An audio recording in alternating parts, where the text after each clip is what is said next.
Hello friends, मैं अंबिका कुमारी स्वागत करती हूँ आपके अपने चैनल पे। हिंदी व्याकरण यहाँ पे हम कर रहे हैं और हमने अपने लगातार सेशन में आपको संज्ञा करा दिया। यहाँ पे थ्योरी क्लास कंप्लीट कराया जा रहा है और आज हम कुछ क्वेश्चंस भी करेंगे जो हमने पहले की संज्ञा और लिंग और वचन ये हमने कर लिया था। तो ये कर लिया था, इसका क्वेश्चन हम देखेंगे कुछ, ठीक है। और कारक करेंगे आज, कारक जिसमें बहुत ज़्यादा कुछ पूछा नहीं जाता है, कुछ बातें हैं जो ध्यान रखने वाली हैं। तो जो भी आपके अपवाद वाले प्रश्न होते हैं ना, वो आपके ज़्यादा पूछे जाते हैं परीक्षा में। तो सारे अपवाद को हम देखेंगे और यहाँ पे आपको डिटेल में ये सारी चीज़ें मिल जाएंगी। मेरे टेलीग्राम पे आपको इसकी प्लेलिस्ट यहाँ पे आप देख सकते हैं और इसको टेलीग्राम पे आपको इसकी PDF मिल जाएगी और ये PDF आपको तब मिलेगी जब हम ये कंप्लीट कर लेंगे, ठीक है, ताकि आप उसका रिवीजन कर सकें। तो ये कारक आपको कंप्लीट हो जाएगा। यहाँ पे क्वेश्चन भी देखिए दिया हुआ है और इसके आंसर भी यहाँ पे आपको दिए हुए हैं ताकि आप इसका बेहतर तरीके से प्रैक्टिस कर पाएँ। इसके बाद हम सर्वनाम देखेंगे आज, ठीक है। सर्वनाम देखेंगे, सर्वनाम में क्या इंपॉर्टेंट है, कहाँ से क्वेश्चन बनता है, कहाँ पे आप फंस सकते हैं, ऐसी चीज़ों को हम देखेंगे। देखिए सर्वनाम के भेद और भेद से प्रश्न ये सब तो हर कोई कर लेता है, पर जहाँ पे आप फंस सकते हैं ऐसे क्वेश्चंस को हम देखेंगे, ठीक है। क्या होता है पुरुषवाचक सर्वनाम और निश्चयवाचक सर्वनाम में भेद, क्या अंतर होता है, कहाँ पे जो है आप शब्द कहाँ पे आपका निजवाचक हो जाएगा, कहाँ पे पुरुषवाचक हो जाएगा सर्वनाम। तो ये सारे क्वेश्चन कुछ होते हैं जो आपको कन्फ्यूज़ कर सकते हैं। तो ऐसी ही चीज़ों को हम यहाँ पे देखेंगे। और विशेषण, ये विशेषण भी आज ही हम कंप्लीट कर लेंगे। तो विशेषण में जो हमारा तुलनावस्था जो होता है, यहाँ से क्वेश्चन पूछा जाता है। कई बार जो है आपको थोड़ा सा डीप में अगर क्वेश्चन पूछ लिया जाए तो तुलनात्मक अवस्था इससे संबंधी कुछ निर्देश हैं जो विशेषण से संबंधी, वो हम देखेंगे। तो आज ये 3 टॉपिक को आज हम क्लियर कर लेंगे। तो बहुत छोटी छोटी टॉपिक है, इम्पॉर्टेंट है मगर, ठीक है, आते हैं एग्जाम में यहाँ से बहुत ज़्यादा। कल हम क्रिया करेंगे क्योंकि क्रिया थोड़ा बड़ा चैप्टर है और यहाँ से आपको बहुत तरह के क्वेश्चन देखने को मिलते हैं। व्युत्पत्ति, रचना के आधार पे, अर्थ के आधार पे क्रिया, बहुत तरह से डिटेल में ये हम देखेंगे कल, ठीक है। तो आज जो है हम विशेषण देखेंगे, सर्वनाम देखेंगे और कारक देखेंगे और कुछ क्वेश्चंस करेंगे। तो चलिए लगातार सेशन में बने रहिएगा, कंप्लीट देखिएगा, सारे टॉपिक आपके क्लियर होंगे। और अब तक चैनल पर नए हैं तो सब्सक्राइब करके बेल आइकन ज़रूर प्रेस कर लीजिएगा, तभी मेरे वीडियोस आपको समय पे मिल पाएंगे। और इसका PDF चाहते हैं तो आप मेरे टेलीग्राम से जुड़ सकते हैं, ठीक है, टेलीग्राम से जुड़ सकते हैं। वहाँ पे आपको डिस्क्रिप्शन बॉक्स में इसकी लिंक मिल जाएगी टेलीग्राम की, वहाँ से आप जुड़ सकते हैं। चलिए स्टार्ट करते हैं। पसंद आ रहा है तो लाइक शेयर सब्सक्राइब करते रहिएगा, जो कि आप कर ही देते हैं। चलिए हम आगे बढ़ते हैं यहाँ पे, और हम यहाँ पे थोड़ा सा पहले इसको जूम कर लिए। अब देखिए कारक में क्या इंपॉर्टेंट है, देखिए कुछ ऐसी चीज़ें हैं जो आपको जानने की ज़रूरत है। तो जैसे देखिए कारक में आपको कुछ ऐसी बातें कही जाएंगी, कुछ ऐसे परिभाषिक शब्द का इस्तेमाल किया जाएगा जो आपको फंसा सकता है। तो क्या चीज़ें फंसा सकती है, क्या इंपॉर्टेंट है, वो हम देख लेते हैं। तो देखिए पहले तो यहाँ पे छोटी सी बात है, इसको आप समझ लीजिए। वाक्य में जिस शब्द का संबंध क्रिया से होता है, पहली बात तो ये समझ लीजिए कि क्रिया से संबंध होता है कारक का, ठीक है। इसे क्रिया कहते हैं, कारक कहते हैं, सॉरी, इसे कारक कहते हैं, यानी केस। अन्य शब्दों में अगर हम बात करें तो संज्ञा अथवा सर्वनाम का किसी भी वाक्य के अन्य पदों, मुख्यतः क्रिया से जो संबंध होता है वह कारक कहलाता है। तो क्वेश्चन आपका पूछा जा सकता है, इसको भी आप ध्यान में रखेंगे कि संज्ञा अथवा सर्वनाम का किसी भी वाक्य के अन्य पदों यानी क्रिया से मुख्य रूप से जो संबंध होता है उसे ही हम कारक कहते हैं। क्वेश्चन आपसे डायरेक्ट ऐसे भी पूछ सकता है कि क्रिया से किस वाक्य के शब्द का संबंध होता है कारक का, संज्ञा का, सर्वनाम का, ऐसे भी क्वेश्चन आ सकता है, ठीक है। तो ध्यान रखेंगे। अब जैसे कैसे होगा ये, तो देखिए यहाँ पे एक ऑप्शन, यहाँ पे एक उदाहरण दिया हुआ है।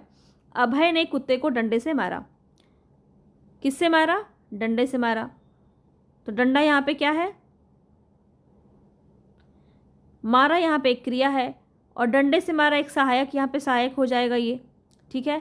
तो ने और को, जब तक यहाँ पे कुत्ते को डंडे से मारा, तो यहाँ पे देखिए से अगर हम ना लगाएं, डंडे मारा, और यहाँ पे को ना लगाएं, यहाँ पे ने ना लगाएं, तो कैसे पढ़ेंगे हम इसको? अभय कुत्ते डंडे मारा। क्या आपको समझ में आ रहा है? नहीं। इसीलिए क्रिया को अच्छे से दर्शाने के लिए यहाँ पे कारक का यूज़ किया जाता है। अब देखिए इस वाक्य में अभय जो है क्रिया, मारा करता है, और कुत्ता क्या है? क्रिया का कर्म है, क्रिया का कर्म है, और डंडे से यह क्रिया पूर्ण की जा रही है। अतः डंडा क्रिया का साधन होने के कारण, ठीक है, डंडा क्रिया का साधन होने के कारण ये क्या है, करण क्रिया है। आपको पता होगा, करण क्रिया आपने पढ़ा होगा, ठीक है। करण कारक है, सॉरी क्रिया बोल रही हूँ बार बार, करण कारक है। तो कहाँ पे साधन का प्रयोग जहाँ पे होता है वहाँ पे हमारा करण कारक होता है। हम आगे देखेंगे इसको बहुत ही अच्छे से। देखिए, एक विभक्ति और परसर्ग होता है। यहाँ पे क्वेश्चन आपसे ऐसे भी पूछा जा सकता है कि किसमें आपकी विभक्ति का प्रयोग होता है, परसर्ग का प्रयोग होता है। तो कारक में होता है, ध्यान रखेंगे। और ये सामान्यतः स्वतंत्र होते हैं और संज्ञा या सर्वनाम के साथ प्रयुक्त होते हैं। ये भी बात आपको ध्यान में रखनी है। अब इसके कितने प्रकार होते हैं, सिंपली आपसे क्वेश्चन पूछा जा सकता है कि इसके कितने प्रकार होते हैं। तो 8 प्रकार होते हैं, जो कि यहाँ पे सबको पता होगा। तो पहला होता है कर्ता। इसको हमने बचपन में याद किया था, ऐसे याद करते गाना की तरह हमने इसको याद किया था। कर्ता ने कर्म को करण से, कर संप्रदान के लिए अपदान से, संपदन का के की अधिकरण में पर संबोधन हे अरे अजि। अब देखिए इसमें डिफरेंस क्या है। तो देखिए यहाँ पे करण में भी से है और अपादान में भी से है। अलग यहाँ पे क्या है, तो यहाँ पे द्वारा यानी कि जिसके द्वारा कर्ता काम करे, और अपादान है जिसमें अलगाव की भावना होती है। तो इसको जब हम आगे भी देखेंगे एग्जाम्पल के ज़रिए आप बेहतर समझ पाएंगे, ठीक है। और यहाँ पे देखिए इस तरह के शब्दों का प्रयोग किया जा सकता है क्वेश्चन को डिफ़िकल्ट बनाने के लिए। कैसे, तो यहाँ पे अगर कर्ता की बात करें तो काम करने वाला क्या कहलाता है, किस का कारक के अंदर आएगा। अगर आपसे क्वेश्चन ऐसे पूछ ले तो कर्ता हो जाएगा। कर्ता ने काम करने वाला कौन होता है, कर्ता होता है। जिस पर काम का प्रभाव पड़ रहा होगा वो क्या हो जाएगा, कर्म हो जाएगा। तो क्वेश्चन देखिए अगर आपसे इस तरह से बन गया ना तो डिफ़िकल्ट हो जाएगा, फिर सब कोई फंस जाओगे। तो इसीलिए आपको ऐसे भी समझने की ज़रूरत है। सिर्फ कर्ता ने कर्म को नहीं, हो नहीं सकता, ऐसा नहीं है कि सिर्फ आपको एक वाक्य दे दिया जाएगा कि राम ने श्याम को पीटा या फिर राम ने चाकू से सेब काटा। अब बताओ यहाँ पे कौन सा क्रिया हो जाए, कौन सा कारक हो जाएगा। ऐसे क्वेश्चन नहीं आएगा भैया। अब थोड़ा सा जो है ना पैटर्न चेंज हो रहा है, तो थोड़ा सा घुमा के क्वेश्चन आपका पूछा जाता है। तो इसलिए आपको ये बातें समझने की ज़रूरत है। अगर आपसे यहाँ पूछा जाए जिसके द्वारा कर्ता काम करे, किसी के द्वारा अगर कर्ता काम कर रहा है, किसी के द्वारा, ये शब्द याद रखिए, द्वारा, तो आपका क्या हो जाएगा, करण हो जाएगा। अब किसी के लिए अगर क्रिया की जा रही है, किसी के लिए क्रिया की जा रही है, तो वहाँ पे आपका क्या हो जाता है, संप्रदान। अब देखिए के लिए के भाव होते हैं, विभक्ति होता है या फिर को होता है। संप्रदान में को भी होता है और के लिए भी होता है। देखिए कर्म में भी को होता है। तो कैसे इस अंतर को समझेंगे, यहाँ पे देखिए किसी के लिए कुछ किया जाए तो क्या हो जाएगा, संप्रदान हो जाएगा। किसी को कुछ किया गया, काम पर प्रभाव पड़ रहा है तो कर्म हो जाएगा, ठीक है। तो किसी के लिए किया जाए तो क्या हो जाएगा, संप्रदान हो जाएगा। तो इस भावना को आपको समझना है। अब जिससे अलगाव की भावना उत्पन्न होती है, यानी अलग होने की भावना उत्पन्न होती है, वहाँ पे अपादान हो जाता है। हो सकता है यहाँ पे आपका इस तरह से विभक्ति जो है देखने को मिल सकती है, पूछा जा सकता है। अब यहाँ पे देखिए अन्य पदों से संबंध अगर देखा जाए तो संबंध कारक हो जाता है। क्रिया का आधार अगर पूछा जाए, क्रिया का आधार, यहाँ से क्वेश्चन आपका बना है, ठीक है। क्रिया का आधार अगर पूछा जाए तो अधिकरण हो जाता है। और किसी को पुकारना है, किसी को बुलाना है तो संबोधन हो जाता है। ये तो ईजी है, कर लोगे। चलिए आगे बढ़ते हैं। अब इसको हम एक एक करके देखते हैं। कर्ता कारक के बारे में पहले अगर हम देखें तो नॉमिनेटिव इसको कहते हैं। वाक्य में जिस शब्द द्वारा काम करने का बोध होता है उसे हम कर्ता कारक कहते हैं। राम ने श्याम को पीटा। अब देखिए राम ने श्याम को पीटा। अब राम में यहाँ हाईलाइट किया हुआ है। क्वेश्चन को ऐसे भी आपको समझना है कि हाईलाइट जहाँ किया हो सकता है एक वाक्य में आपका 2 से ज़्यादा कारक विभक्ति चिन्ह आपके दिए हुए हों, लेकिन आपसे कौन सा पूछा जा रहा है वो कैसे पता चलेगा। वहाँ पे ज़रूर हाईलाइट किया होगा या फिर वहाँ पे आपका रेखांकित किया होगा, ठीक है। तो क्वेश्चन को बहुत ही आपको डिटेल से समझना है। भले ही आप क्वेश्चन को समझने में 1 मिनट 2 मिनट ज़्यादा लगा दें वो चल जाएगा, लेकिन क्वेश्चन को गलत नहीं समझना है। तो यहाँ राम पे देखिए हाईलाइट किया हुआ है, तो राम क्या हो जाएगा, यहाँ पे कर्ता हो जाएगा। तो इस वाक्य में राम कर्ता है क्योंकि मारा क्या है, वो क्रिया है, और क्रिया करने वाला कौन है, राम है। तो यहाँ पे अभी हमने देखा था ना, जो काम करता है, जो क्रिया करता है वो क्या होता है, कर्ता कारक होता है। तो राम यहाँ पे क्या हो जाएगा, कर्ता कारक हो जाएगा। अब देखिए यहाँ पे कैसे और क्या इसका तरीका है इसको पहचानने का। तो इसमें चिन्ह दिया है राम के आगे ने। तो ने आपका किसके अंदर आता है, कर्ता के आता है, कर्ता ने, ठीक है। आपने देखा है कर्ता में ने आपका आता है। तो यहाँ पे आप ऐसे भी याद रख सकते हैं। अतः यह कर्ता कारक है। अब देखिए कहीं पे ऐसा भी होता है जहाँ पे आपका चिन्ह नहीं दिया होता है, वैसी जगह पे आप कैसे करेंगे? तो क्वेश्चन आपसे ज़रूरी नहीं है कि यही आएगा, राम ने श्याम को मारा, अब तो ने देख के आप आराम से लगा देंगे करता है। पर क्वेश्चन को थोड़ा सा डिफिकल्ट बनाने के लिए यहाँ पे आपसे देखिए पूछा जाए, अगर राम छत पर चढ़ गया, राम छत पर चढ़ गया, अब यहाँ पे बताओ ना ने है ना को है, कुछ नहीं है, पर लिखा हुआ है, लेकिन आपको पर यहाँ नहीं बताना है, ठीक है। पर देखेंगे तो यहाँ पे सिर्फ पर देख करके आप अधिकरण नहीं लगा सकते हैं। क्यों नहीं लगा सकते हैं? क्यों?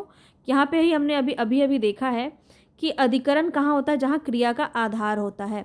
यहाँ पे क्रिया का आधार क्या है? राम छत पर चढ़ गया, छत पर चढ़ गया, छत आपका देखिए आधार नहीं है क्रिया का, इसीलिए पर पे जोर नहीं दिया जा रहा है। तो यहाँ पे भी आपका कर्ता कारक है। कैसे? तो राम चढ़ रहा है ना, यहाँ पे राम जो है छत पर चढ़ गया, यहाँ पे विशेष रूप से राम की बात की जा रही है, इसलिए यहाँ पे कर्ता कारक होगा। जहाँ पे आपका चिन्ह ना भी देखने को मिले, विभक्ति चिन्ह ना मिले देखने को, फिर भी आप जो है कारक को आंसर सही कर पाए, यहाँ पे यही आपको देखने को मिलेगा। चलिए कर्म कारक की तरफ अगर हम बढ़ें आगे, तो वाक्य में क्रिया का प्रभाव या फल जिस शब्द पर पड़ता है, ये आपको नोट करना है। ऐसे भी आपसे पूछा जा सकता है, क्रिया का प्रभाव या फल जिस पर पड़ता है उसे क्या कहते हैं? कर्म। तो क्रिया के द्वारा जो प्रभावित होता है उस कारक को हम क्या कहते हैं? कर्म कहते हैं। तो ठीक है, ये आपको शब्द ध्यान में रखना है। अगर यही क्वेश्चन में आ गया ना, यकीन मानिए बहुत सारे लोग इसको गलत करेंगे। क्रिया का प्रभाव जिस पर पड़ता है उसको कर्म कारक कहते हैं, ये बात आपको नोट करना है। अब राम ने श्याम को मारा, अब देखिए ने को आप नहीं देखेंगे, ने को आप नहीं देखेंगे। क्यों नहीं देखेंगे? इस बार आपका कहाँ लगा है? इस बार आपका हाईलाइट कहाँ किया गया है? श्याम पर किया गया है। तो श्याम के बाद वो कौन सा चिन्ह है? को। तो इसको देख के हम सीधा कर्म कारक लगा सकते हैं, है ना। अब देखिए यहाँ राम करता क्या है? राम है, और उसने मारने का फल श्याम पर पड़ता है, ठीक है। तो श्याम पर पड़ रहा है, तो यहाँ पे श्याम क्या हो जाएगा? कर्म है, और श्याम के साथ कारक चिन्ह को लगा हुआ है, अतः ये क्या हो जाएगा? कर्म कारक हो जाएगा।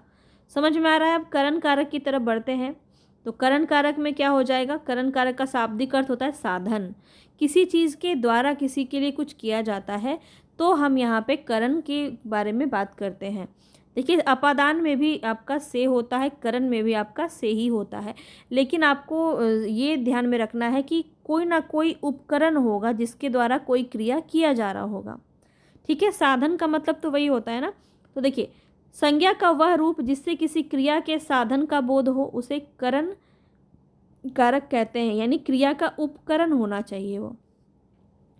कैसे? तो देखिए शिकारी ने शेर को बंदूक से मारा। अब देखिए बंदूक पे आपका हाईलाइट किया हुआ है, अब यहाँ पे से है, तो से है तो आप करण लगा सकते हैं। कैसे लगाएंगे? बंदूक से मारा, ये भी आपका उपकरण है, किसी ना किसी तरह से आपका यूज़ किया जा रहा है, किसी के द्वारा कोई काम किया जा रहा है, ठीक है। किसी के द्वारा कोई काम किया जाता है तब करण हो जाता है। तो यहाँ पे बंदूक करण कारक है, करण कारक के अन्य चिन्ह है, यहाँ पे से हो जाएगा, के द्वारा या के कारण, के साथ, के बिना, ठीक है। तो इतनी चीज़ें अगर आपकी चिन्ह में यहाँ पे आती हैं तो वहाँ पे करण कारक हो जाएगा।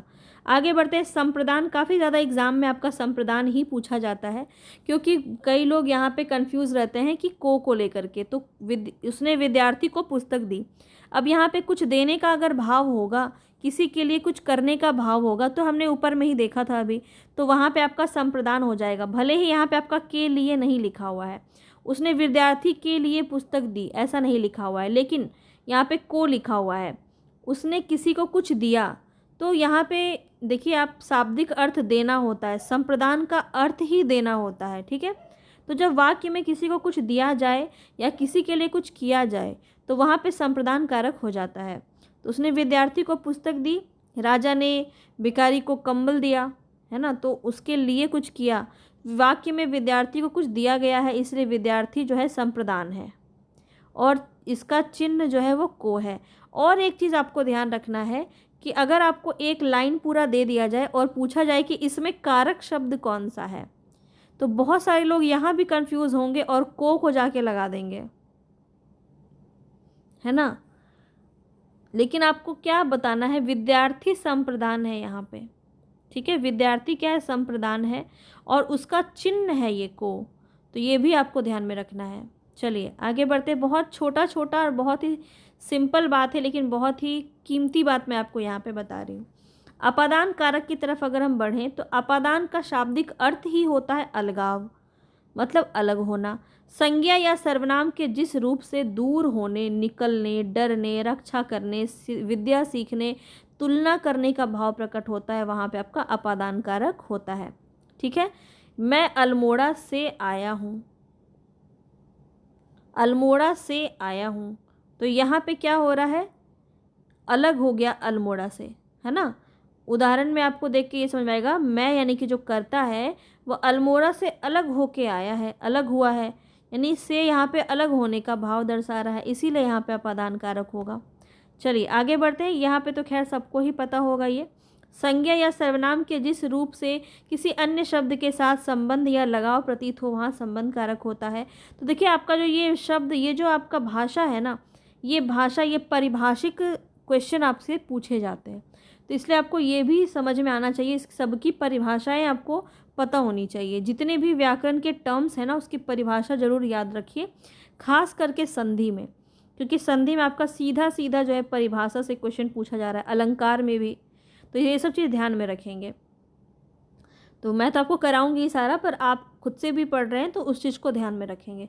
संबंध कारक का प्रयोग हमेशा विभक्ति के साथ ही होता है।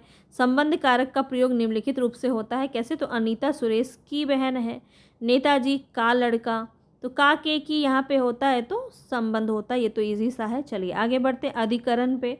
तो अधिकरण में क्या होगा, संज्ञा या सर्वनाम के जिस रूप से क्रिया का आधार, स्थान, समय, अवसर का बोध होता है, वहाँ पे अधिकरण हो जाएगा।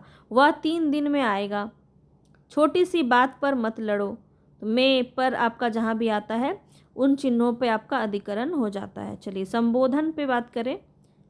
संबोधन में तो आप जानते ही हैं कि किसी को पुकारना है, संज्ञा के जिस रूप से किसी को पुकारने, चेतावनी देने, संबोधित करने का बोध होता है, उसे संबोधन कारक कहते हैं। संबोधन कारक की कोई विभक्ति नहीं होती है। इसे प्रकट करने के लिए हे, अरे, अजी, सुनो, अरे, रे, ये सब शब्दों का प्रयोग किया जाता है। जैसे हे राम रक्षा करो, अजी सुनते हो, ये सब होता है। अब कर्म कारक और संप्रदान कारक में क्या अंतर होता है, इसको थोड़ा सा डिटेल में समझ लीजिए। तो दोनों कारकों में को परसर्ग यानी कारक चिन्ह का प्रयोग किया जाता है। दोनों में अंतर है, लेकिन ठीक है, क्या अंतर है, वह शब्द जिस पर कर्ता द्वारा की गई क्रिया पर फल पड़ता है कर्म कारक कहलाता है। अब ये जो पॉइंट है ना, ये जो लिखा गया है, ये आपका पूछा जा सकता है। जिस शब्द में कर्ता द्वारा की गई क्रिया पर फल पड़ता है उसे हम क्या कहते हैं, तो उसे हम कर्म कहते हैं, ठीक है। तो राम ने श्याम को बुलाया, यहाँ पर को जो है परसर्ग का फल श्याम पर पड़ रहा है, ठीक है। और देखिए संप्रदान में क्या होता है, संप्रदान कारक में देने या उपकार का भाव होता है। जैसे मालिक ने नौकर को धन दिया, तो यहाँ पे देने का भाव होता है, तो अब सीधा आप समझ गए होंगे, कहीं भी देने का भाव होगा तो संप्रदान हो जाएगा, ठीक है। चलिए अब करण कारक और अपादान कारक, इसमें थोड़ा कन्फ्यूज़न होता है। तो जब भी साधन की बात की जाएगी, जैसे देखिए यहाँ पे करण और अपादान कारकों में से कारक चिन्ह का प्रयोग किया जाता है, उसके बाद भी इन दोनों में मुख्य अंतर है। करण क्रिया का साधन का उपकरण है, जबकि अपादान में अलग होने का भाव प्रकट होता है। तो कर्ता कार्य पूर्ण करने के लिए जिस उपकरण या साधन का प्रयोग करता है उसे हम क्या कहते हैं, करण कारक कहते हैं। जैसे यहाँ पे देखिए, मैं चाकू से फल काटता हूँ, चाकू क्या है, साधन है फल को काटने का, तो किसी के द्वारा कोई काम हो जाए तो वहाँ पे आपका करण हो जाता है। और यहाँ पे देखिए, यहाँ चाकू से काटने का कार्य हुआ, अतः चाकू शब्द का प्रयोग करण कारक में हुआ है। अपादान कारक में अलग होने का भाव निहित है, जैसे रोहन गांव से चला गया, अब गांव से अलग हो गया रोहन, तो यहाँ पे अलग होने का भाव है तो अपादान हो जाएगा। समझ में आ गया। चलिए अब यहाँ पे मैं आपको कुछ क्वेश्चंस करवा रही हूँ, ये क्वेश्चंस आप थोड़ा सा कर लीजिए ताकि आपके कॉन्सेप्ट थोड़े से समझ में आए कि आपको सारी बातें समझ में आ रही हैं कि नहीं।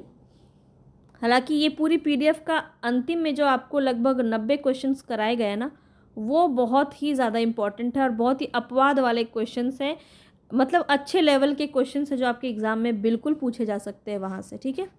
तो अगर वो क्वेश्चंस आप कर लेंगे ना तो समझिए आपका ये सारे टॉपिक से क्वेश्चन गलत नहीं होने वाला है। चलिए, संज्ञा किसे कहते हैं, तो ये तो बहुत ही ईजी सा है। स्थान के नाम को, वस्तु के नाम को, प्राणी के नाम को संज्ञा कहते हैं। तो डी ऑप्शन यहाँ पे आपका सही हो जाएगा। आगे देखते हैं। नेक्स्ट है यहाँ पे जातिवाचक संज्ञा शब्द है। अब क्या है यहाँ पे जातिवाचक संज्ञा, डॉक्टर, कामायनी, सुशील या बचपन।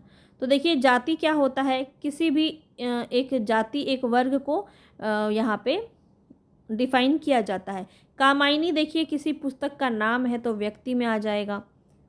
सुशील, सुशील या तो एक विशेषण में आ सकता है या फिर सुशील कोई नाम भी हो सकता है, तो जातिवाचक के अंदर तो नहीं आएगा। बचपन में आपका भाव में चला जाता है, तो यहाँ पे ए ऑप्शन आपका बिल्कुल सही हो जाएगा। आगे देखिए, मिठास, मिठास आपका जो है यहाँ पे कौन सा राइट ऑप्शन हो जाएगा।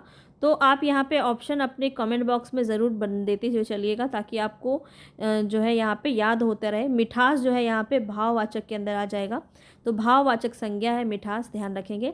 महात्म्य, ये क्वेश्चन आपका काफ़ी पूछा गया है, ठीक है। महात्म्य शब्द बताएंगे क्या है। महात्म्य क्या है, क्रिया है, विशेषण है, क्रिया विशेषण है, भाववाचक है, क्या है। तो महात्म्य आपका भाववाचक है, तो डी ऑप्शन यहाँ पे आपका सही हो जाएगा। आगे चलते हैं। यहाँ पे बताना है कि किस विकल्प में समूहवाचक शब्द दिए हुए हैं, कौन सी ऑप्शन में यहाँ पे। तो देखिए, पहला ही ऑप्शन आपका सही हो जाएगा, सेना, कक्ष और कक्षा और सभा। ये इसमें तीनों, ये बाकी सब में नहीं होगा। देखिए यहाँ पे अध्यापक है तो गलत हो जाएगा। मिठाई, ये भी गलत हो जाएगा, समूहवाचक नहीं है। समाचार भी आपका समूहवाचक में नहीं है। यहाँ पे देखिए, पशु भी नहीं है, मानव भी नहीं है, अच्छा भी नहीं, इसमें भी नहीं है। चोरी, गुरुता, साधु, किसी में भी आपका समूहवाचक नहीं था, एक ही में था। चलिए, बहुत ईजी था। आगे बताना है कि व्यक्तिवाचक संज्ञा से संबंधित कौन सा होगा। तो देखिए, व्यक्तिवाचक का मतलब होता है कि किसी भी चीज़ को अच्छे से डिफाइन कर देना। तो शहर का नाम यहाँ पे दिया हुआ है, डिफाइन किया गया है, आगरा। तो यहाँ पे ए ऑप्शन आपका बिल्कुल सही हो जाएगा। आगे देखेंगे, संज्ञा के जिस रूप से पुरुषत्व और स्त्रीत्व का बोध होता है उसे क्या कहते हैं, तो उसे हम लिंग कहते हैं। सी ऑप्शन यहाँ पे आपका सही हो जाएगा। हिंदी भाषा में लिंग के कितने भेद होते हैं। अब क्वेश्चन आपसे इसी तरह पूछा जाएगा हिंदी भाषा में। अब लोग देख के थोड़ा सा कंफ्यूज हो जाएंगे, क्योंकि एग्ज़ाम में थोड़ा एक्स्ट्रा दिमाग भी चलता है, तो उसमें कन्फ्यूज़न हो जाएगा कि अच्छा हिंदी भाषा बोला रहा है, कहीं कुछ अलग तो नहीं होता है, हमने कुछ अलग पढ़ लिया हो, ये भी आपके दिमाग में चल सकता है। तो कुछ भी नहीं है, हिंदी भाषा में दो ही लिंग है, स्त्रीलिंग और पुल्लिंग। तो यहाँ पे बी ऑप्शन आपका सही हो जाएगा। कवि का स्त्रीलिंग रूप काफ़ी पूछा गया, इस बार भी आपका TRE 3 में ये क्वेश्चन आया था, तो यहाँ पे आपका राइट ऑप्शन हो जाएगा डी, कवित्री। तो क्वेश्चन देखिए, यहाँ पे थोड़ा सा डिफिकल्ट नहीं किया गया है, नहीं तो एक ये आता है कवित्री, तो इसको भी कई लोग सही मान लेते हैं कवित्री, तो ये आपका रॉन्ग होता है, इस तरह का आपका राइट होता है, ठीक है, ये ध्यान रखेंगे। आगे नेक्स्ट क्वेश्चन है, छात्र ने परीक्षा उत्तीर्ण की। अब इस छात्र का स्त्रीलिंग क्या हो जाएगा, सबको पता है, छात्र का छात्रा हो जाता है। हिंदी में वचन के कितने भेद हैं। हिंदी में वचन के फिर वैसे ही क्वेश्चन आया है, लेकिन यहाँ भी आपका वही हो जाएगा, एक वचन और बहुवचन। सी ऑप्शन आपका सही हो जाएगा। किस वाक्य में वचन का सही प्रयोग हुआ है। अब यहाँ पे देखिए, मेरी होश उड़ गई, ये तो नहीं होगा। हमारे होश उड़ गए, ये भी नहीं होगा। मैं होश उड़ गया, ये भी नहीं होगा। मेरे होश उड़ गए, ये आपका सही है, मेरे होश उड़ गए, डी ऑप्शन। वाक्य में क्रिया का संबंध किससे होता है, तो ये भी हमने देखा है, किससे होता है क्रिया का संबंध, कारक से होता है। ये क्वेश्चन आपका पूछा गया है, और यहाँ पे सी ऑप्शन आपका सही हो जाएगा। तो हिंदी में कितने कारक होते हैं, तो कितने कारक होते हैं यहाँ पे आपको बताना है, 8 कारक होते हैं, डी ऑप्शन यहाँ पे आपका सही हो जाएगा। राम ने श्याम को मारा, तो यहाँ पे क्या हो जाएगा, कर्ता, ए ऑप्शन आपका यहाँ पे सही हो जाएगा। तो देखिए, यहाँ पे आपका जो है उत्तरमाला भी दिया हुआ है, तो आप जब प्रैक्टिस करेंगे तो आप इसको देख सकते हैं। अब हम यहाँ पे पहुँच गए हैं सर्वनाम की तरफ। सर्वनाम में यहाँ पे देखेंगे क्या सारी बातें आपकी कही गई हैं। कुछ इंपॉर्टेंट है, बाकी सारी चीज़ें तो आपको आती ही हैं, तो कुछ इंपॉर्टेंट है वो क्या है वो हम देख लेते हैं। तो सर्वनाम का शाब्दिक अर्थ क्या होता है, सबका नाम, ठीक है।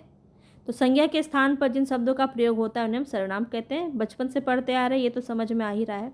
तो राजीव देर से घर पहुंचा क्योंकि उसकी ट्रेन देर से निकली। अब राजीव को ही यहाँ दर्शाने के लिए उसकी शब्द जो यूज़ किया गया, ये आपका सर्वनाम है। तो देखिए, आपसे क्वेश्चन ये पूछा जाता है कि सर्वनाम की संख्या कितनी होती है, सर्वनाम के कितनी संख्या होते हैं, ठीक है। संख्या पूछा जाए अगर, तो 11 होता है, 6 मत लगाइएगा, 6 आपके भेद होते हैं। 11 आपके सर्वनाम की संख्या होती है। कौन कौन सा होता है, ये भी आपसे क्वेश्चन बहुत ज़्यादा पूछा गया है कि सर्वनाम यहाँ पे कौन सा शब्द सर्वनाम है। मैं, तू, आप, यह, वह, जो, सो, कोई, कुछ, कौन, क्या, ये इससे, उससे, मैंने, उसको, ये सब तो बनाया गया है, ठीक है। लेकिन आपका अगर सर्वनाम का मूल रूप से पूछा जाए, संख्या कितना होता है, 11 होता है और यही होता है। इसको अच्छे से याद कर लेना। यहाँ से आपका कुछ भी 2-4 दे दिया जाएगा क्वेश्चन में और पूछा जाएगा इनमें से कौन सा नहीं है, तो ये भी आपको ध्यान रखना है। कुछ लोग ये ऐसे वर्ड जो होते हैं, ऐसे वर्ड को देख करके सर्वनाम लगा देंगे, पर वहाँ पे वो नहीं होता है, ठीक है। मूल सर्वनाम की बात की जा रही है यहाँ पे। चलिए, सर्वनाम के भेद कितने होते हैं, सबको पता है, 6 भेद होते हैं। पुरुषवाचक, निजवाचक, प्रश्नवाचक, संबंधवाचक, निश्चयवाचक, अनिश्चयवाचक। अब थोड़ा सा डिटेल में क्वेश्चन अगर पूछ लिया जाए, देखिए पुरुषवाचक में आपके 3 होते हैं, 3 प्रकार होते हैं। अब यहाँ देखिए, वह सर्वनाम जो पुरुष या स्त्री के नाम के स्थान पर प्रयुक्त होते हैं उसे हम पुरुषवाचक सर्वनाम कहते हैं। 3 प्रकार से होते हैं, उत्तम पुरुष, मध्यम पुरुष और अन्य पुरुष। इसको समझेंगे, यहाँ से ही क्वेश्चन आपका सर्वनाम में देखने को मिलता है।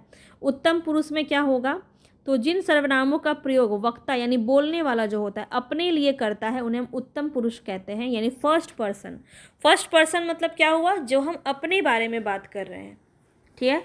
जैसे कि मुझे खाना चाहिए, तो जो मुझे मैंने बोला ना, वो क्या हो जाएगा, उत्तम हो जाएगा, उत्तम पुरुष, ठीक है। जब हम अपने बारे में बात कर रहे हैं, जैसे कि मैं, मेरा, हम, मुझे, हमारी, मुझको। मध्यम पुरुष क्या होता है, श्रोता के लिए, जो सुनने वाला होता है, यानी कि एक आदमी बोल रहा है तो कोई सुनने वाला भी होगा, अगर बात हो रहा है, संवाद हो रहा है तो कोई सुनने वाला भी होगा। तो जिन सर्वनामों का प्रयोग श्रोता यानी सुनने वाले के लिए किया जाता है वो मध्यम पुरुष के अंदर आते हैं, यानी सेकंड पर्सन। तो वहाँ पे तुम, तू, आप, तुमने, आपने, तुम्हें, ऐसे शब्द का प्रयोग होगा तो मध्यम पुरुष हो जाएगा वहाँ पे। और उसके बाद आता है अन्य पुरुष। अन्य पुरुष कौन होता है, जो अन्य व्यक्ति के लिए यूज़ होता है। जिन सर्वनामों का प्रयोग किसी अन्य व्यक्ति के लिए किया जाता है उन्हें हम अन्य पुरुषवाचक कहते हैं, यानी थर्ड पर्सन। वहाँ पे कैसे होगा, यह, वह, ये, वे, उनको, उन्हें, ठीक है। ऐसे शब्द को अन्य पुरुष के अंदर डालते हैं। अब देखिए यहाँ पे आ गया निजवाचक सर्वनाम, दूसरा नंबर है निजवाचक सर्वनाम, काफ़ी इंपॉर्टेंट है। तो कई बार आपका जो है पुरुषवाचक और निजवाचक में कन्फ्यूज़न हो जाता है, क्योंकि आपका ध्यान में आपको आना चाहिए कि कहाँ पे जो आप शब्द है, आप देखिए जो है ये आपका मध्यम पुरुष के अंदर भी आता है, ठीक है। आप मध्यम पुरुष के अंदर भी आता है और यहाँ निज सर्वनाम के अंदर भी आता है। तो आपका जो वाक्य है वहीं से आपको समझ में आएगा। तो जिन शब्दों का प्रयोग वक्ता स्वयं के लिए करता है और जो सर्वनाम प्रथम पुरुष, द्वितीय पुरुष, तृतीय पुरुष से में निजत्व यानी आप का बोध कराते हैं उन्हें निजवाचक सर्वनाम कहते हैं। जैसे कि मैं अपने आप ही आया हूँ, मैं अपने आप काम कर लूँगा, आप भला तो सब जगह सब भला, आप भला तो जग भला, मतलब अपना, मतलब मैं भला हूँ, आप भला मतलब अपना भला होगा तो जग का भी भला होगा। तो यहाँ पे आपका अपने बारे में बात की जा रही है तो निजवाचक ये हो जाएगा। अब यहाँ पे देखिए निजवाचक सर्वनाम का प्रयोग बहुत सारे अर्थों में होता है। कैसे कैसे अर्थ में होता है, तो निजवाचक आप का प्रयोग किसी संज्ञा या सर्वनाम के अवधारणा निश्चित करने के लिए भी होता है। मैं और आप वहीं से आए हैं, मैं और आप वहीं से आए हैं। निजवाचक आप का प्रयोग दूसरे व्यक्ति के निराकरण के लिए भी होता है, जैसे उन्होंने मुझे रहने को कहा और आप चलते बने।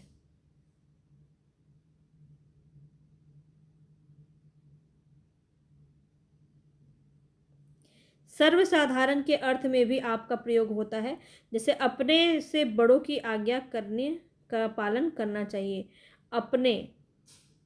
अपने से बड़ों की आज्ञा का पालन करना चाहिए। अब अवधारणा के अर्थ में कभी कभी आप के साथ ही जोड़ा जाता है, यानी कि मैं यह काम आप ही कर लूँगा, आप ही मतलब अपने आप ही कर लूँगा। तो ऐसे शब्द में आपका क्या हो जाएगा, निजवाचक हो जाएगा। आगे देखते हैं प्रश्नवाचक सर्वनाम। प्रश्नवाचक सर्वनाम तो बहुत ही इजी है, कौन, क्या, कहाँ, ऐसे जो प्रश्नवाचक जो शब्द होते हैं, और प्रश्नवाचक का ये चिन्ह भी है, ये भी लगा होता है। तो ये तो बहुत ही ईजी है। प्रश्न पूछने के लिए जिन सर्वनाम शब्दों का प्रयोग किया जाता है उन्हें हम प्रश्नवाचक कहते हैं। इंट्रोगेटिव प्रोनाउन के नाम से ये जाना जाता है इंग्लिश में। और कौन शोर कर रहा है, तुम कहाँ रहते हो, क्वेश्चन करना है तो यहाँ पे प्रश्नवाचक हो जाएगा। इसमें ज़्यादा टाइम नहीं लगाएंगे। जो बहुत ही ईजी है वहाँ पे हम टाइम नहीं लगाएंगे। अब देखिए, वाक्य में संज्ञा या सर्वनाम के साथ संबंध प्रदर्शित करने के लिए जिस सर्वनाम का प्रयोग किया जाता है उसे संबंधवाचक सर्वनाम यानी रिलेटिव नाउन कहते हैं। उसकी, जिसकी, जो, सो, यानी कि जिसकी लाठी उसकी भैंस, जो कहा गया वही करो, जो देता है सो लेता है। तो ऐसे जो शब्द होते हैं, जिसकी, उसकी, जो सो, जो वही, तो ऐसे जो शब्द होते हैं वहाँ पे संबंध होता है। चलिए आगे बढ़ते हैं। निश्चयवाचक सर्वनाम, जिन सर्वनाम शब्दों से किसी निश्चय वस्तु, निकट या दूर का बोध होता है वहाँ निश्चय सर्वनाम होगा। यह, वह, ये, वे ऐसे शब्द में यूज होता है। डिमॉन्स्ट्रेटिव प्रोनाउंस इसको हम कहते हैं। संकेतवाचक सर्वनाम भी इसका नाम होता है। तो यह उपयोगी साधन है, वह बहुत सुंदर है, किसी को यहाँ पे पॉइंट किया जा रहा है। ये भ्रष्टाचार के प्रबल विरोधी हैं, वे अच्छे लोग नहीं हैं। तो किसी के बारे में यहाँ पे जो है पॉइंट किया जा रहा है। तो निश्चित है, ये चीज़ निश्चय किया जा रहा है कि ये जो है अच्छे लोग नहीं हैं, ये भ्रष्टाचार के प्रबल विरोधी हैं, किसी के बारे में बात की जा रही है। ठीक है। अब अनिश्चयवाचक में क्या होगा, कुछ निश्चित नहीं होगा।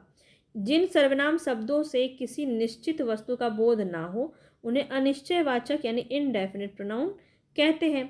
जैसे कोई, कुछ, कोई आ रहा है, वह कुछ लाया है, दरवाजे पर कोई आया है, ऐसे जो शब्द होते हैं वहाँ पे आपके अनिश्चयवाचक सर्वनाम हो जाते हैं। अब हमारा सर्वनाम तो खत्म हो गया, मगर कुछ अंतर है जहाँ से क्वेश्चन बनते हैं तो उसको हम देख लेते हैं। तो सर्वनाम में अंतर होता है पुरुषवाचक सर्वनाम और निश्चयवाचक सर्वनाम में अंतर। यहाँ पे देखिए, पुरुषवाचक सर्वनाम में वक्ता अर्थात बोलने वाला व्यक्ति जिन शब्दों का प्रयोग स्वयं के लिए करता है तथा दूसरों को संबोधित करने के लिए करता हो या किसी तीसरे अन्य व्यक्ति के विषय में संकेत करते हुए उन शब्दों का प्रयोग करता हो वहाँ पे पुरुषवाचक सर्वनाम होता है। तो ये तो हमने देखा मध्यम, अन्य। ठीक है। मैं आज घूमने जाऊँगा, अब ये क्या है, उत्तम है। मैं यानी अपने बारे में बात कर रहा है। तुम कहाँ जा रहे हो, अब ये तुम क्या है, मध्यम है, क्योंकि वहाँ पे श्रोता के बारे में बात की जा रही है। श्रोता सुन रहा है ना, तुम कहाँ जा रहे हो, अब वो आंसर करेगा, तो मध्यम पुरुष है वो। वह आज मेरे घर आएगा, अब किसी तीसरे के बारे में बात की जा रही है यहाँ पे, तो ये क्या हो जाएगा, आपका अन्य पुरुष हो जाएगा। ये तो बहुत ही ईजी था। अब निश्चयवाचक सर्वनाम में किसी व्यक्ति या वस्तु की ओर संकेत किया जाता है। वह घर की ओर जा रहा है, तो यहाँ पे आप समझिए इस चीज़ को, वह आज मेरे घर आएगा, यहाँ भी वह लगा है और वह कहाँ लगता है, निश्चित में लगता है। लेकिन यहाँ पे क्या बोला जा रहा है, ऑप्शन भी आपको देखना है। यहाँ पे बोला जा रहा है वह आज मेरे घर आएगा, किसी के बारे में बोला जा रहा है। वह घर की ओर जा रहा है, यहाँ भी किसी के बारे में बोला जा रहा है। यहाँ पे किसी निश्चित के बारे में ही बोला जा रहा है कि वह घर की ओर जा रहा है। वह कहाँ जा रहा है, वह घर की ओर जा रहा है। तो यहाँ पे संकेत किया जा रहा है, तो वहाँ पे निश्चयवाचक सर्वनाम हो जाएगा। आगे देखिए, पुरुषवाचक सर्वनाम और निजवाचक सर्वनाम में भी आपका अंतर यहाँ पे। पुरुषवाचक सर्वनाम में कैसे आप का यूज़ किया जाता है, तो आप आजकल क्या कर रहे हैं, किसी से बात की जा रही है, श्रोता है इसमें, सुनने वाला। आप यहाँ पे किसी के बारे में बात की जा रही है, उससे पूछा जा रहा है, तो यहाँ पे ये आप क्या है, मध्यम पुरुष है। आप बड़े धैर्यवान हैं,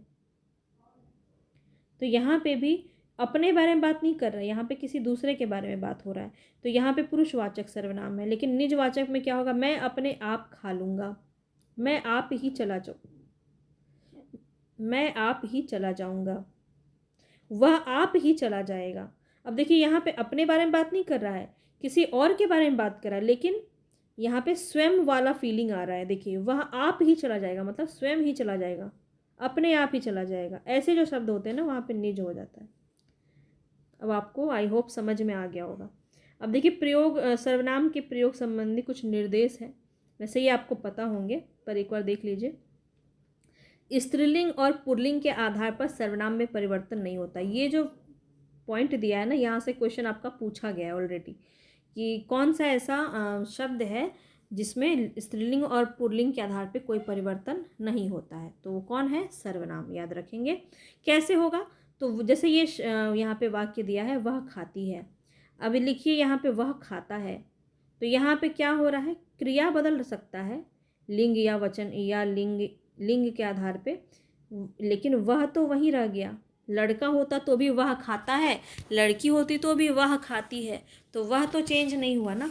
तो यहाँ पे आप इससे क्या निष्कर्ष निकलता है कि स्त्रीलिंग और पुल्लिंग के आधार पर सर्वनाम में कोई परिवर्तन नहीं होता है, और ये पूछा जाता है तो ध्यान रखेंगे।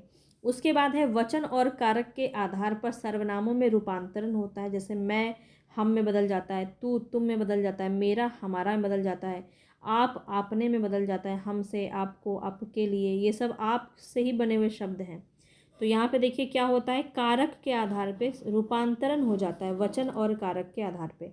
तो ये भी आपको ध्यान रखना है, वचन और कारक के आधार पे सर्वनाम में रूपांतरण होता है। कैसे होता है, मैं ये क्वेश्चन आपसे डायरेक्ट पूछा जा सकता है और आपको पता भी नहीं चलेगा कि ये सर्वनाम से क्वेश्चन आया है। तो यहाँ से आपका बन सकता है कि वचन के आधार पे सर्वनाम का यहाँ पे सर्वनाम कौन सा है, तो ऑप्शन में दिया रहेगा। तो वैसे आपको समझ में आना चाहिए, ठीक है। मैं से क्या बन जाता है, हम, तू से तुम, मेरा से हमारा, ये मेरा घर है, ये हमारा घर है, ठीक है, ऐसे बन जाता है। जैसे आप से आपने, आप ही यहाँ पे किसी के बारे में बात की जा रही है, आप से, आपको, आपके लिए। तो यहाँ पे क्या है, कारक जोड़ रहा है, ने, से, को, आपके लिए, के लिए। तो आप समझ गए ना यहाँ पे कारक कैसे जोड़ रहा है। आपने में क्या हो जाएगा, कर्ता कारक है, ने, आप से, यहाँ पे से जुड़ रहा है, यहाँ पे को जुड़ रहा है, यहाँ पे के लिए जुड़ रहा है। तो इसी तरह से ये कारक के आधार पर रूपांतरण होता है। आगे देखिए, सर्वनाम जिस संज्ञा के स्थान पर प्रयुक्त होता है उसी के अनुसार लिंग और वचन चलते हैं। सर्वनाम जिस संज्ञा के आधार पर प्रयुक्त होता है उसी के अनुसार लिंग और वचन चलते हैं। तो ये तो अभी हमने देखा यहाँ पे। उत्तम पुरुष संबंध कारक के चिन्ह का के की क्रमशः रा रे री में बदल जाता है। उसके बाद लास्ट है, मैं, तू, यह, वह विभक्ति रहित सर्वनाम कर्ता कारक के बहुवचन में क्रमशः हम, तुम, ये, वे के रूप में परिवर्तित हो जाते हैं। तो ये कैसे परिवर्तन होता है वो यहाँ पे बोला जा रहा है। मैं हम बन जाता है, तू तुम बन जाता है, यह ये बन जाता है, वह वे बन जाता है। तो ये सब बात आपको समझ में आ रहा होगा। चलिए अब हम थोड़ा सा विशेषण की तरफ भी आगे बढ़ जाते हैं। विशेषण को हम कंप्लीट करके आज का चैप्टर यहीं पे ख़त्म करेंगे क्लास, और इसके बाद 2-3 दिन लगेगा और पूरा ये वाला ख़त्म हो जाएगा। फिर मैं आपको इसकी PDF भी दे दूँगी टेलीग्राम पे, तो कंप्लीट देखिएगा ताकि सभी चीज़ें आपको समझ में आती रहें। विशेषण में यहाँ पे क्या होता है, तो आप सभी को वैसे पता है, जो शब्द संज्ञा या सर्वनाम की विशेषता बताते हैं उन्हें विशेषण कहते हैं। विशेषण जिसकी विशेषता बताता है उसे हम विशेष से कहते हैं। सबसे पहले तो विशेषण जिसकी विशेषता बताए उसे हम विशेष कहते हैं। कैसे, और विशेषणों की विशेषता बताने वाले शब्द को प्रविशेषण कहते हैं। तो यहाँ पे आपसे ऑप्शन में आता है विशेष से विशेषण, प्रविशेषण। तो ठीक है, आपको तीनों के बारे में पता होना चाहिए। विशेषणों की विशेषता बताने वाले शब्द को प्रविशेषण कहते हैं, ठीक है।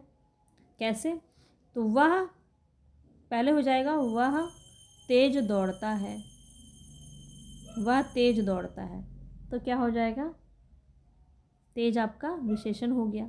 बहुत तेज दौड़ता है, तो ये क्या हो गया, प्रविशेषण हो गया। इस तरह से चलिए आगे यहाँ पे देखिए, और कौन तेज दौड़ रहा है, किसके बारे में ये विशेषता बताई जा रही है, तो राम के बारे में। तो राम क्या हो गया, विशेष से हो गया। वही बात यहाँ पे भी आपकी कही गई है। चलिए, कौन कौन से भेद होते हैं, विशेषण के कितने भेद होते हैं, तो 4 भेद होते हैं।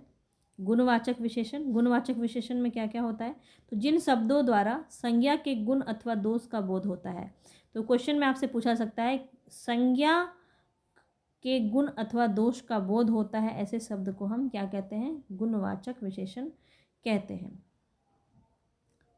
प्रमुख रूप से कौन कौन से होते हैं, भाव। जब हम कोई भाव बताएंगे, सूरवीर है, कायर है, बलवान है, दयालु है, निर्दयी है, अच्छा है, बुरा है, ये सब भाव के अंदर आता है।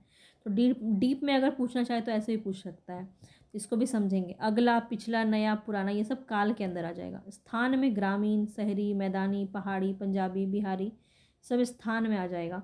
आकार में क्या आ जाएगा, टेढ़ा मेढ़ा, सुंदर, भद्दा, लंबा, ऊंचा, नीचा, चौड़ा, तो ये सब आकार के अंदर आ जाएगा। समय के अंदर आ जाएगा, प्रातःकालीन, मासिक, त्रैमासिक, साप्ताहिक, दैनिक, ये सब आपका समय के अंदर आ जाएगा। दशा के अंदर आ जाएगा स्वस्थ, अस्वस्थ, रोगी, निरोग, दुबला, पतला, कमज़ोर, बलिष्ठ, ये सब दशा के अंदर आ जाएगा। ठीक है, ये क्वेश्चन आपका पूछा भी गया है दशा वाला।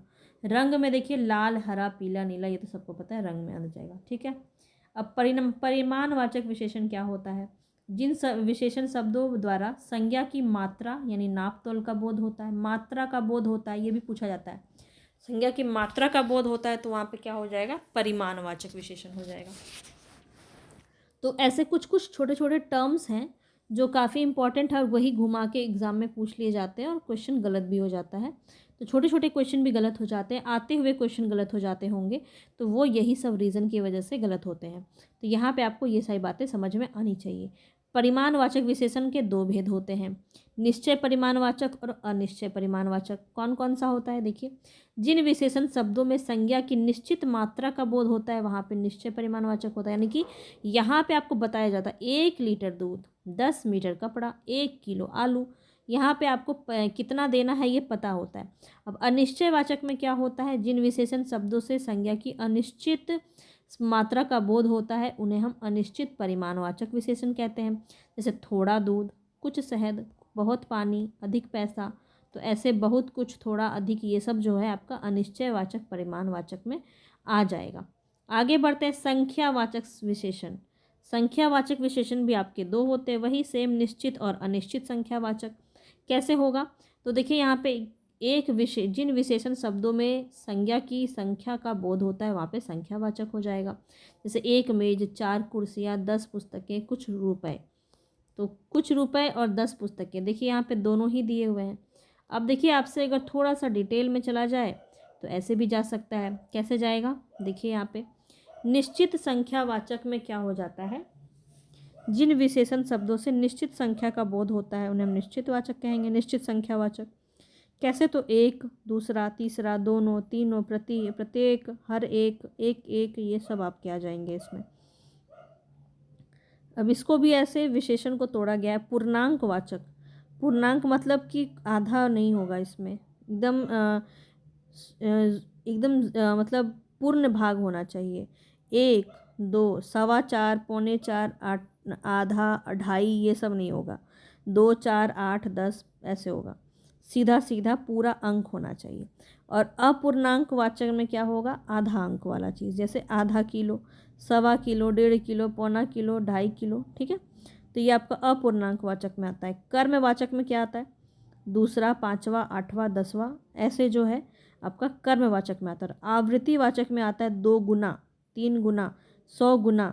गुना मतलब क्या होता है? आवृत्ति हो रही है इसकी बार बार, 2 गुना, 3 गुना, 4 गुना। जैसे यहाँ से यहाँ तक, यहाँ से यहाँ तक चला, फिर यहाँ से यहाँ तक चला, इक्वल चला तो 2 गुना हो गया ना, आवृत्ति हो रही है, इसी तरह से चलते जाएगा तो ये आवृत्ति होती जाएगी। समुदायवाचक में क्या हो जाएगा? दोनों, तीनों, पाँचों, सातों, तो ऐसा आपका समुदायवाचक में आ जाएगा। विभाग बोधक में क्या होता है? 1 1, 10 10, प्रत्येक।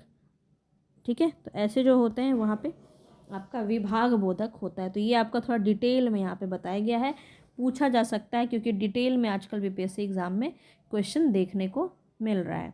अनिश्चयवाचक तो आपको पता ही है, संख्या में क्या हो जाएगा? वही थोड़े आदमी, कुछ रुपए, तो इसमें तो कुछ वैसा है नहीं।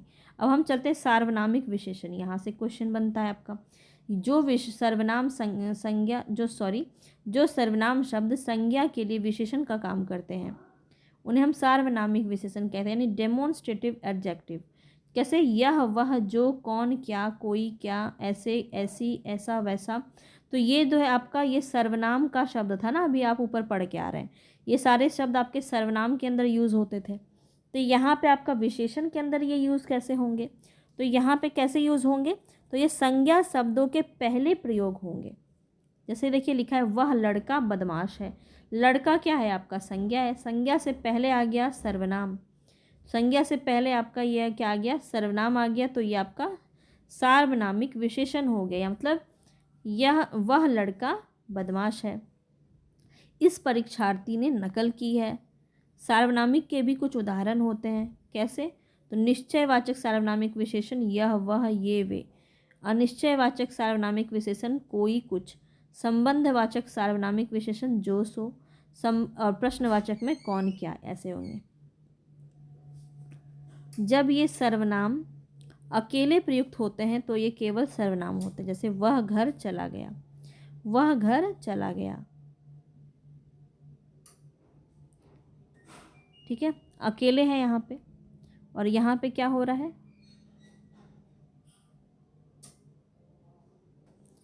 यहाँ पे अकेले नहीं है, विशेषण के साथ हैं, तो वहाँ पे सार्वनामिक विशेषण हो जाएगा। अब आगे बढ़ते हैं। विशेषण की कुछ तुलनावस्था होती है जहाँ से क्वेश्चन आपका बनता है। कितने प्रकार की होती है तो इसको देख लेते हैं। विशेषण संज्ञा शब्दों की विशेषता बताते हैं। यह विशेषता किसी में सामान्य, किसी में कुछ अधिक और किसी में सबसे अधिक होती है। विशेषणों के इसी उतार चढ़ाव को तुलनावस्था कहा जाता है। इस प्रकार दो या दो से अधिक वस्तुओं या भावों के गुण, मान इत्यादि के मिलान और तुलना करने वाले विशेषण को तुलनात्मक विशेषण कहते हैं। हिंदी में तुलनात्मक विशेषण की 3 अवस्थाएं हैं। ये आपसे पूछा जाता है कि विशेषण की कितनी अवस्थाएं हैं, ठीक है। 3 है, कौन कौन? मूलावस्था, उत्तरावस्था, उत्तमावस्था। इसको आप इंग्लिश में बेहतर समझ पाएंगे। पॉजिटिव डिग्री, कंपैरेटिव डिग्री और सुपरलेटिव डिग्री।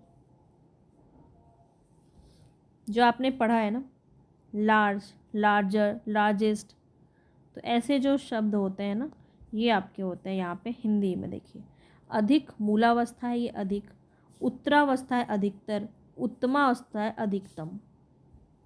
तो आप याद कैसे रखेंगे कौन सा उत्तरावस्था है कौन सा उत्तमावस्था है? तो एक बहुत ही सिंपल सा ट्रिक है।